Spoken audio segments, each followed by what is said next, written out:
우리의 기도로 교회를 살려요 라는 제목으로 말씀을 전할게요. 자, 여러분, 학교나 시골집에서 고장나고 망가져서 아무도 안 쓰는 장소를 본 적 있으세요?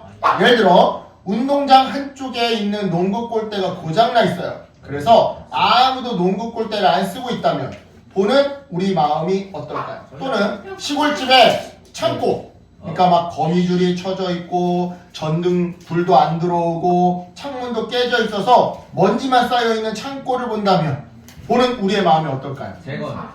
마음이 안 좋고 때로는 무섭고 속상하고 아쉬울 거예요. 이런 맥락에서 오늘 말씀 속 느헤미야도 바로 그런 마음을 느꼈더랬어요. 보니까 울고 있죠. 그치?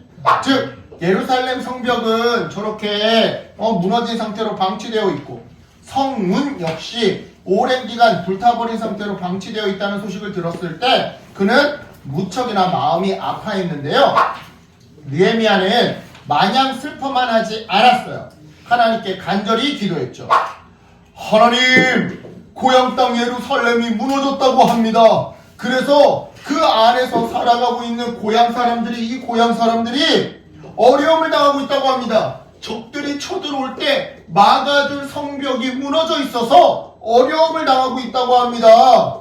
저는 제 고향 사람들을 돕고 싶습니다. 가서 성벽도 다시 복구해주고 사람들도 안전하게 지켜주고 싶습니다. 그런데 이 일을 해내려면 제가 높은 공무원이 되어야 합니다. 그러니까 제가 높은 자리로 승진할 수 있게 도와주세요. 그래서 저의 높은 이 직위를 가지고 고향 땅 예루살렘의 성벽을 복구하고 그 덕분에 고향 사람들이 안전하게 살 수 있도록 저를 사용해 주세요. 이렇게 기도하자 두 가지의 놀라운 일이 일어났어요. 먼저 첫 번째, 하나님이 왕의 마음, 그러니까 페르시아의 아닥사스다 왕의 마음을 움직여 주셨던 건데요. 하나님은요, 페르시아의 왕 아닥사스다, 여기가 아닥사스다 왕이야. 아닥사스다의 마음을 움직여 주시사 느헤미야가 이렇게, 여기가 느헤미야야. 느헤미야가 높은 자리에 승진할 수 있게 해주셨어요. 성경을 보면 술관원장이라고 나오거든. 술관원장이 굉장히 높은 자리야. 이런 거야. 얘들아, 우리가 잘한다고 늘 칭찬받아? 아니요, 가끔. 그치? 반대로 우리가 잘못한다고 늘 들켜? 아니요. 아니지. 잘못해도 안 들킬 때가 있어. 그냥 넘어갈 때가 있어. 네. 그치? 잘해도 눈에 안 날 때가 있어. 티가 안 날 때가 있어. 그치? 네. 그 얘기는 뭐냐면 느헤미야는 기본적으로 성실하게 일을 잘했겠지? 그치? 하지만 눈에 튀어야 될 거 아니야. 그치? 눈에 들어야 될 거 아니야. 그건 하나님이 도와주신 거다 이 말이야.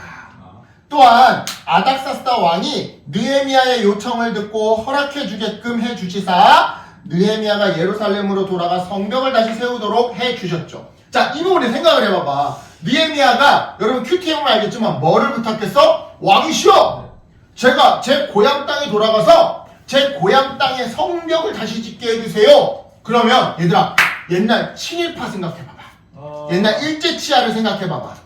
여기가 지금 일본 총독이야, 또는 일본의 천황이야. 그리고 여기가 조선 사람인데 식민지 지배를 받아가지고 노예로 끌려가서 어떻게 해가지고 높은 공무원이 됐어. 그래도 이 사람의 고향은 어디야? 조선이지, 그치? 그런데 일본 총독한테 가가지고 일본 천황한테 가서 전황이시여, 조선 땅이 지금 성벽이 없어서 어려움을 당하고 있다고 합니다. 저로 조선에 돌아가서 성벽을 다시 짓게 해주시옵소서 하면 일본 천황이 그걸 허락해줄까? 허락 안 해주지, 그치? 근데 허락을 해줬다 이 말이야. 그러니까 하나님이 이 마음을 움직여주셨다 이 말이야. 무슨 말 상황이 이해가요? 네. 이해가요? 그러니까 하나님이 이 왕의 마음을 움직여주셨다 이 말이에요. 요청을 듣고 허락해 주게끔 해 주셨다 이 말이에요. 이게 첫 번째 놀라운 일인 거야. 불가능한 일이 이루어진 거잖아. 그치? 그 결과 느헤미야는요, 유대 땅의 총독이 되어서 예루살렘에 도착하게 되었는데요. 당시 백성들은요, 성벽을 다시 고칠 엄두도 내지 못하고 있었더랬어요. 왜냐? 느헤미야 이전에 유대 땅을 다스렸던 총독들이 어마무시한 세금을 법에 정해져 있지도 않은 그런 세금을 막 뜯어냈었거든요. 결국 총독들의 이 폭정으로 먹고 살기가 힘들었던 백성들은요, 성벽 복구 작업을 시도할 엄두조차 내지 못했던 거예요. 바로 이때 두 번째 놀라운 일이 일어났어요.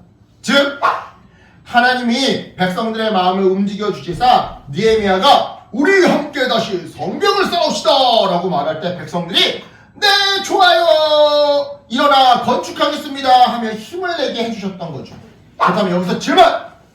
이처럼 아닥사스다 왕이 느헤미야의 요청을 오케이 허락해 줄 수 있었고, 또한 백성들이 느헤미야의 명령에 이렇게 기쁨으로 오케이 할 수 있었던 이유는 무엇이었을까요?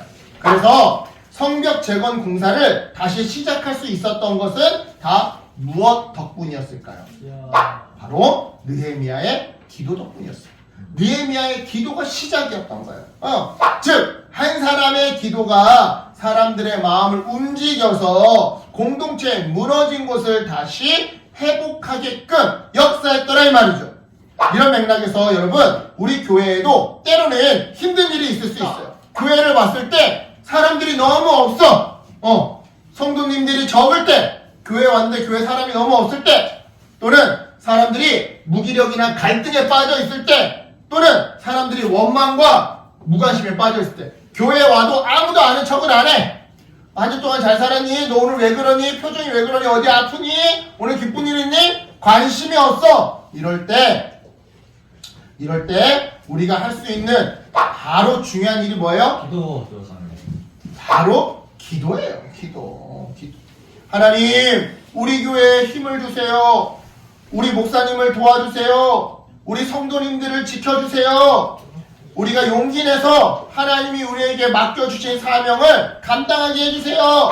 우리가 이렇게 기도할 때 하나님은 느헤미야에게 하신 것처럼 우리 교회도 도와주실 거예요. 자, 결론이에요. 그래요, 여러분. 한 명 한 명의 기도는 작아 보이지만 하나님께는 절대 작지 않아요. 즉 느헤미야의 한 사람의 기도가 이렇게 기도하고 있는, 그치? 한 사람의 기도가 도시 전체를 살렸던 것처럼 나 한 사람의 기도가 교회를 살릴 수 있더라 이 말인데요. 그런 의미에서 우리 함께 외쳐볼게요. 시작! 하나님이 함께 하시며 나 한 사람의 기도로 우리의 교회, 가정, 학교를 살릴 수 있어요. 하나님이 함께 하시면 나 한 사람의 기도로 어떤 어려움도 이겨낼 수 있어요.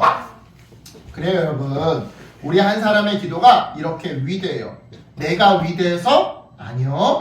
내 기도를 들으시는 하나님이 위대해서. 그러니까 여러분, 우리 하루에 한 번씩만 좀 이렇게 기도합시다. 하나님, 우리 기도로 교회를 살려주세요. 우리 포도나무 교회가 부흥하게 해주세요. 우리 포도나무 교회에 아픈 사람이 없게 해주세요. 우리 포도나무 교회에 속상한 일이 없게 해주세요. 이렇게 하루에 한 번씩이라도 우리 기도하자고요. 이 기도로 교회를 살리고 가정을 살리며 학교를 살리는 기적의 마중물 되시기를. 여러분들이 기도할 때 우리 교회 회복의 씨앗이 될 거예요. 교회가 회복되는, 교회에서 은혜의 물이 펄펄펄펄펄 쏟아나오는 그 마중물이 바로 여러분의 기도가 될 거예요. 여러분, 그런 기적의 마중물이 되시길 예수님의 이름으로 축복합니다.